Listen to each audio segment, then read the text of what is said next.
Welcome back to the Yarn Hoarders Crafting Podcast. My name is Sasha and I'm coming to you today from a very sunny, very humid town just outside of Birmingham in the West Midlands here in the UK. And today is part 2 of my Christmas in July special. If you haven't seen last week's episode, I will link it up here.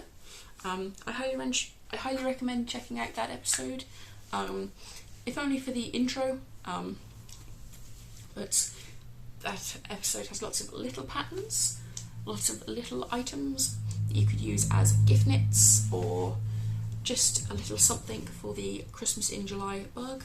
There is a lot of stash busting options there, lots of like little projects that use up lots of little scraps. Otherwise, this episode is sweaters and blankets.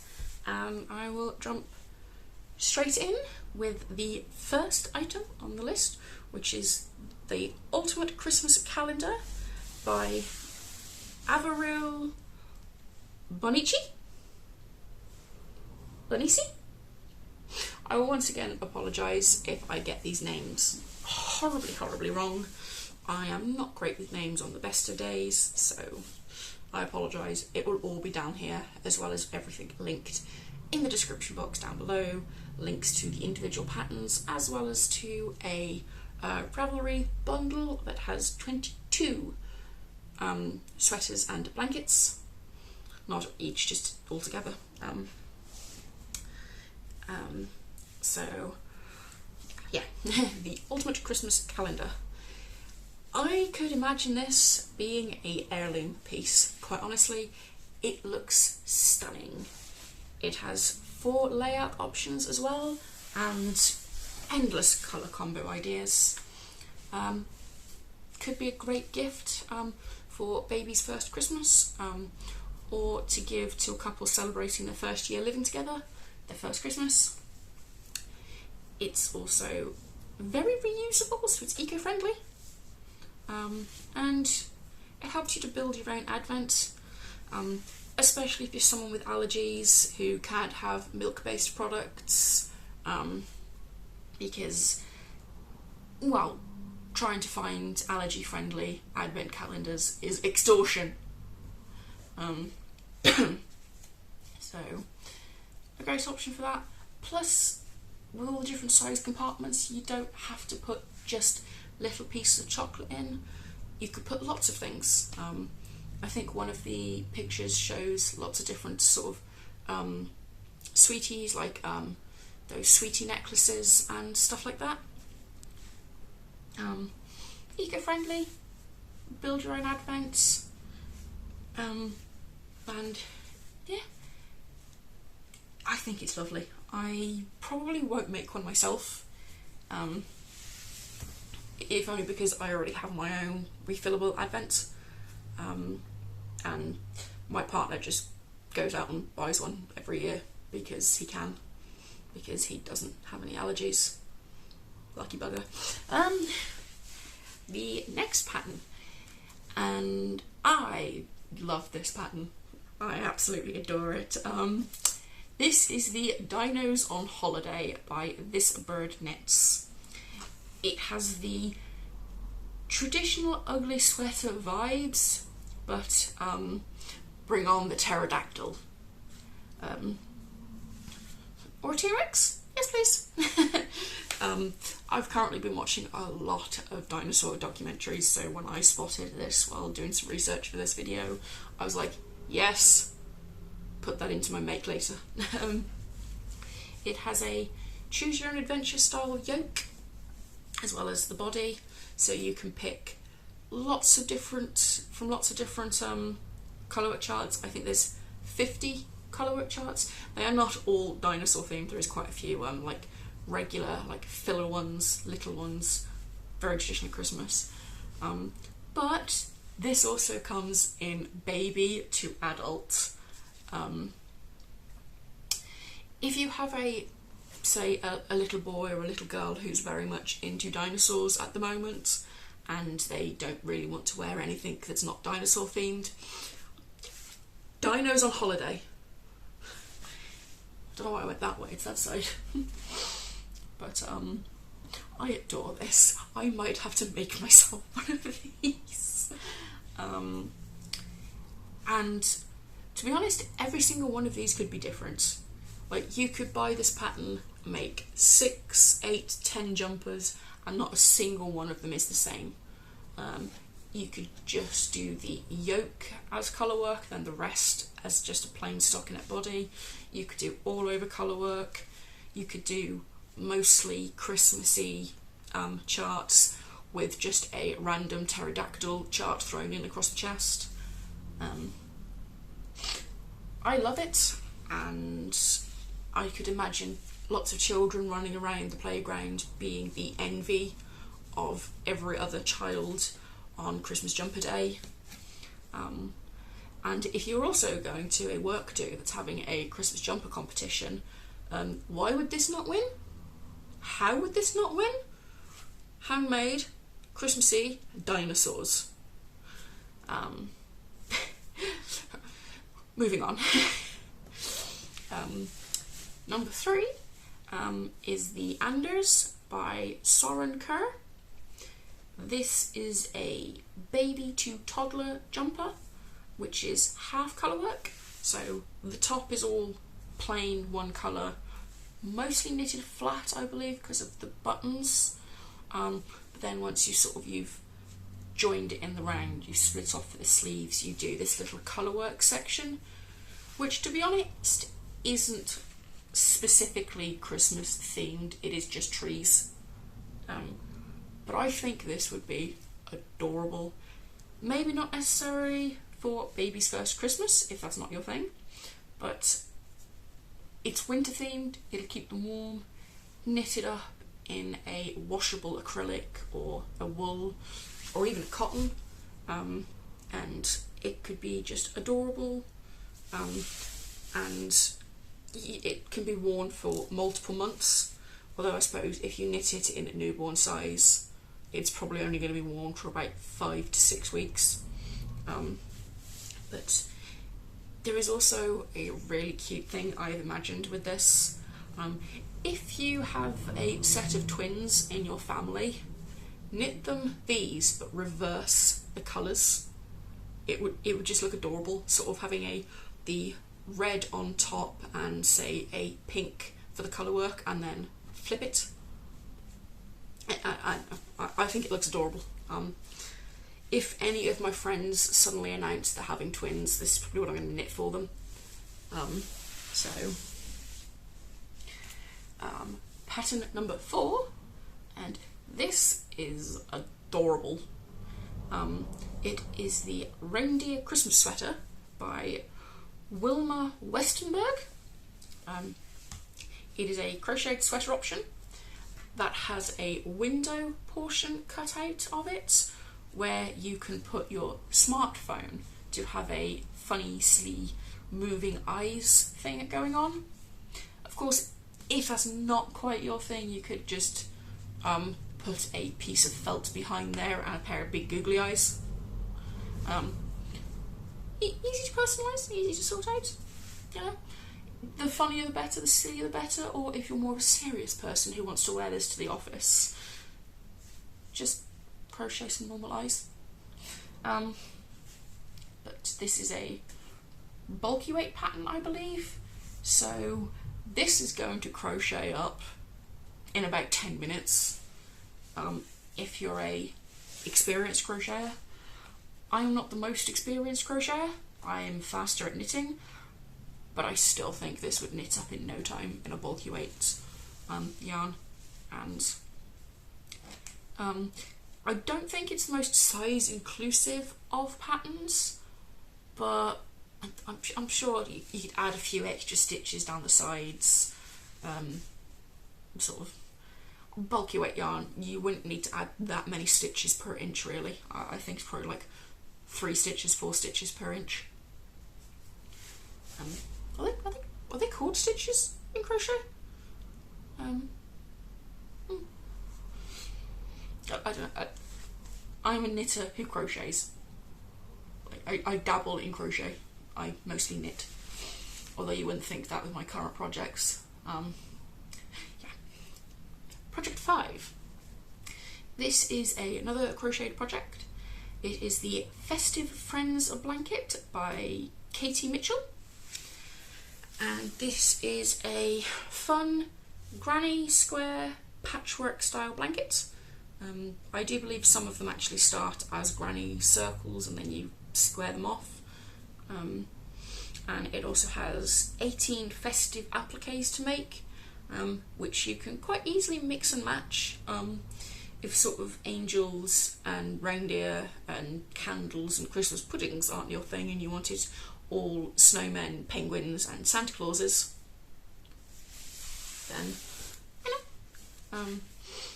it also has a candy cane style border. I saw this blanket and I just imagined snuggling up under it when my favourite Christmas movie comes on, with a cup of scalding hot cocoa, or add some holiday cheer to a kid's room. I mean, I believe this pattern was designed in Stylecraft. I might be wrong, there might be other blanket I've got on the list, but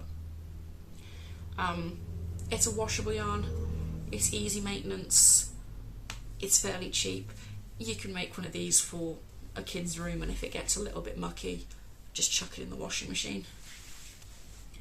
But it's adorable, and with the fact it's a lot of like, you make all the sort of the granny squares or granny circles that you square off separately. I think you do a join as you go. I don't own this pattern, so I'm not entirely sure. This is just from what I've seen on the pictures.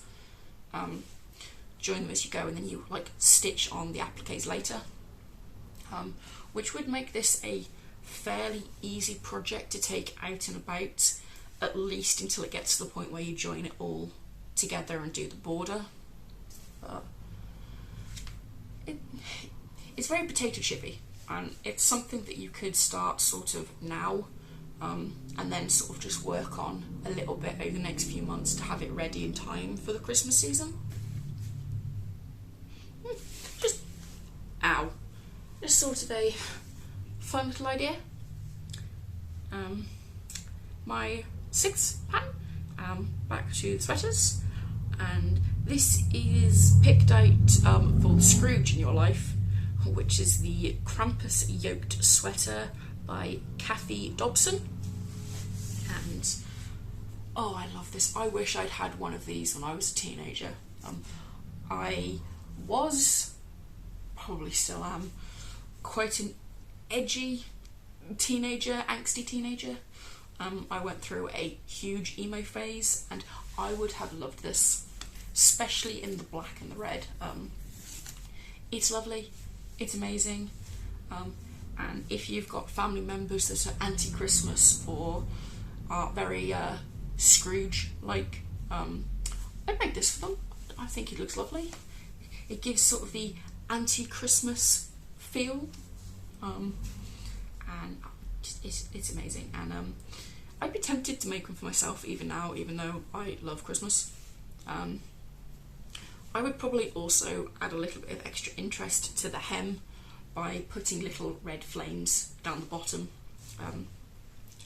just to break up all of the black, because that could get very boring to knit very quickly after the colour work was done. It's amazing, I love it. Some people are so creative with how they design yoke sweaters. Just look at it, it's amazing. Stop gushing now. And the seventh pattern is Santa's Workshop Sweater by Megan Regan. This is another choose your own adventure style jumper. The one sample is giving Nightmare Before Christmas vibes with the little skull face, and it's another one of those patterns that you could make like 4 or 5, but they'd all be different, which is good, I'd say. And potentially another option for the edgy teenager in your life who doesn't want to wear the traditional Christmas jumper. is they're still wearing their stitch Christmas jumper from 3 years ago, even though it definitely doesn't fit them anymore. This is an item, or this is a pattern I'm actually tempted to make, but it won't be this year. Probably be for next year. My Christmas jumpers are starting to look a little bit worse for wear, and although they'll probably last another 2 or 3 Christmases, it depends if I end up spilling Christmas dinner down it again. I had to put that one through quite an intense wash to get all of the gravy and the broccoli and the cranberry sauce out of it. But it's one I'd be tempted to make, and I might even be able to get the clown-footed, bowling ball-headed individual to agree to one. I don't know why I'm going like that. He's in a completely different room, but he's in a that-away direction. And I mean, with the make your own, sort of choose your own adventure, you don't necessarily have to plan it all out before you start. You can just go, right, I'm going to do that chart, finish that chart. I'm going to do that chart, do that chart. You get where I'm coming from. It's fun. You're not taking your hobby too seriously, and you're enjoying the process. And talking about enjoying the process, this brings me to the last pattern on today's list, which is the Ugly Christmas Sweater Blanket by Elizabeth Moreno? It doesn't help that I've got it all squished up, because I had about that much left of the row and was determined I was fitting it onto the line.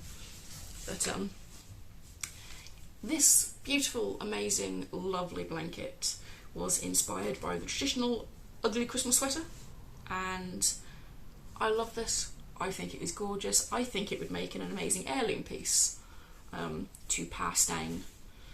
I say pass down through the generations, but I have no idea who I'm passing it on to. Probably the cat. Yeah, it'd be passed down to the cat. But it's lovely, it's amazing, it's beautiful. I could see this being one of the Christmas Eve snuggle buddies that me and my partner snuggle up under watching Die Hard, because yes, Die Hard is a Christmas movie. You can fight me on that. I will die on that hill. Die Hard is a Christmas movie. It's got lots to keep you engaged. It's a traditional sort of square blanket, start from the middle, work your way out, but it has a lot to keep you engaged. There's a lot of colour changes, stripes, texture, and it's worked in an Aran weight. I would probably, I probably wouldn't make it in an Aran weight yarn, because I don't think I can get that from my local yarn shop. I could be wrong, but this is a crocheted pattern, so it would also work up really quick. But you don't necessarily have to make it big, bright, in-your-face Christmas, because you can just pick a few of your favourite colours, maybe chuck in a red and a green, and yeah. Or if you just really like the pattern and the texture, you could make this an everyday normal blanket. Just omit the, I think there's like 4 obvious Christmas little figures, sort of. One of the stripes is like balls, but then there's like a reindeer, a snowman. I think there's a Santa and a Christmas pud. I might be wrong on that, but I love this. I love this blanket. I don't know if it's obvious, but I actually really like Christmas. It's fun, it's bright, it's sparkly, there's always glitter, and there's amazing food. Is it a little bit stressful cooking Christmas dinner? Yes, I still love it. And I would happily make all of these at some point. But yeah. With that, I shall leave it there for this week. I hope you enjoyed part 2 of my Christmas in July specials. And I will be back off holiday and back with a regular podcast episode next week. I should have quite a bit to talk about, I hope. I will have hopefully finished an orca and actually moved away from crochet and worked on anything of mine. And I hope you'll join me for that. And I hope you liked this video. If you did, maybe drop it a like, perhaps a comment. Would you make any of these patterns? Is there anything you'd change? Any patterns you really like that are Christmassy? Let me know in the comments down below, and I'll see you next week. Bye guys.